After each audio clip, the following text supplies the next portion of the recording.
So then you actually went to the doctors and discovered that you've got one of the most vicious kinds of cancer.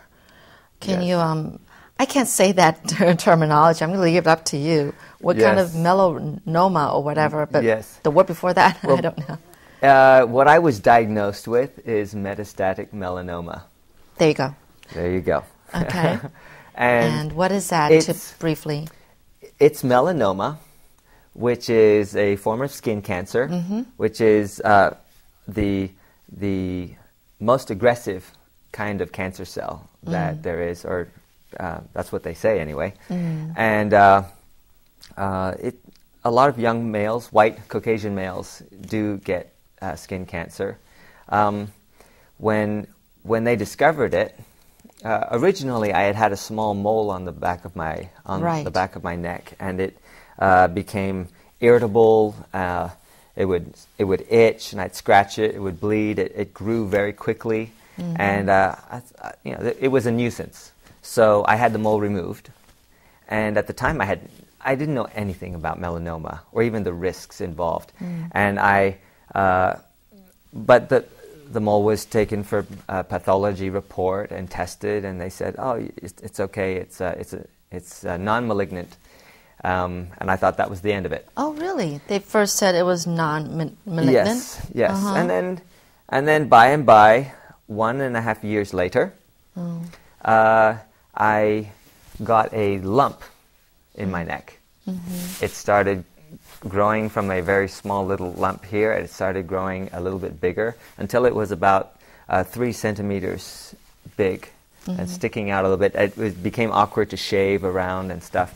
And so, of course, I went to get it checked, and they performed I was admitted into a hospital, performed a biopsy, and then when the report came back, I was very shocked and surprised that they had found metastatic melanoma. Now, the word metastatic in front of that melanoma is that it's not the original cancer site.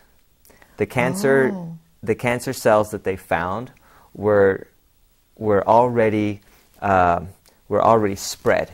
So the cancer was already spreading, and traditionally, once it has spread to several other sites, either through the lymph system or something like that, then it's considered stage 3. And unfortunately, that's the stage where I was diagnosed, was stage 3 metastatic melanoma. And the chances for survival, I was later to find out, although the doctors did not have a lot of information for me at that point. Because there are not many melanoma specialists in Taiwan. Oh, it's not a very common type of cancer here in Taiwan. Right. But I was to find out that the survival rate for those with my type of cancer and the stage that it was in is less than 14%.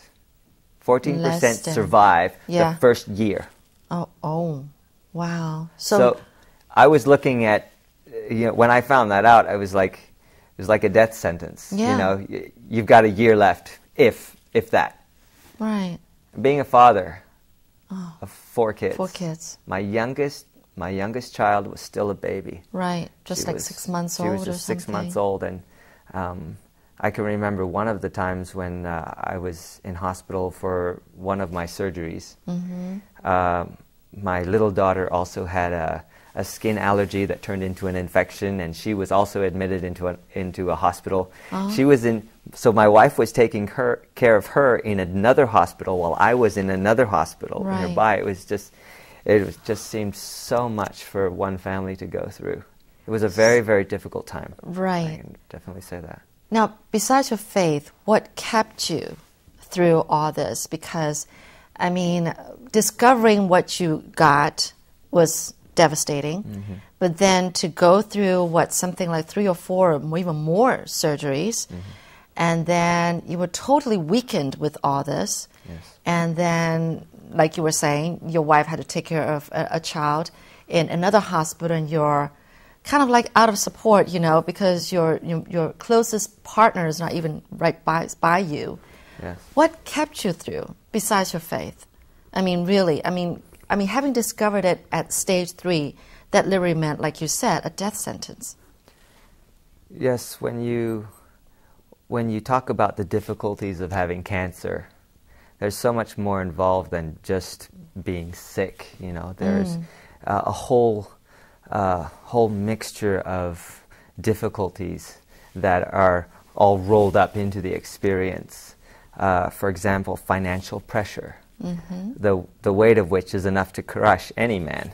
Yeah. You know, especially a young father with a family, and then there's a family issues, the uncertainty. I think was one of the big ones. Yeah. Then the physical difficulties along with it.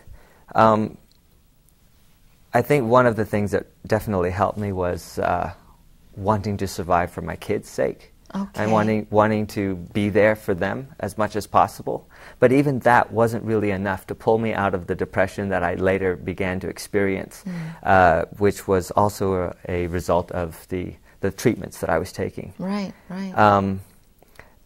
In the end, the thing that really pulled me out of it, when I was at the lowest stage of my life with very little hopes of surviving, my body had been reduced to an invalid. I could no longer even climb the flights of stairs in my house. Yeah. I was seldom ever able to go out, and just almost ready to die. I was really almost ready to just give up. And at that point, I did ask God for a miracle. I said, I need some way out. And I had the strangest idea. I had a picture of a triathlon, of triathletes competing in a triathlon. And this is something that should have been the furthest thing from my mind. Yeah.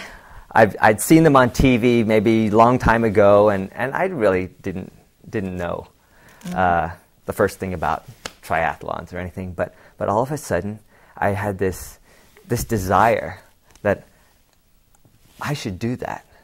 And at first I thought I was crazy. I thought God was crazy for giving me this idea. I said, God, are you crazy? I can't even walk up the stairs in my house, and you're saying I can do a triathlon? And when I prayed further about it, I said, God, is this really you talking to me? Are you trying to tell me something? And then he told me something. Yeah? I mean, he through said, somebody, right? In a dream? No. I heard his voice in my heart. It was like how you remember. When God brings something to your memory, you remember something. It was a verse that I'd heard many, many years ago and was familiar with. It says, if you believe, all things can be possible. And that day I determined that I was going to be a triathlete, and I was going to complete a triathlon. And that hope, that goal, that desire became the strongest thing motivating me to get through and to accomplish what I did. Wow, that is just amazing. Well, we're going to hear more about Aaron's story, the fact that all this that happened to him, he actually wrote a book about it, and also how he got involved into something that he found that became his focus in life, and that's live right.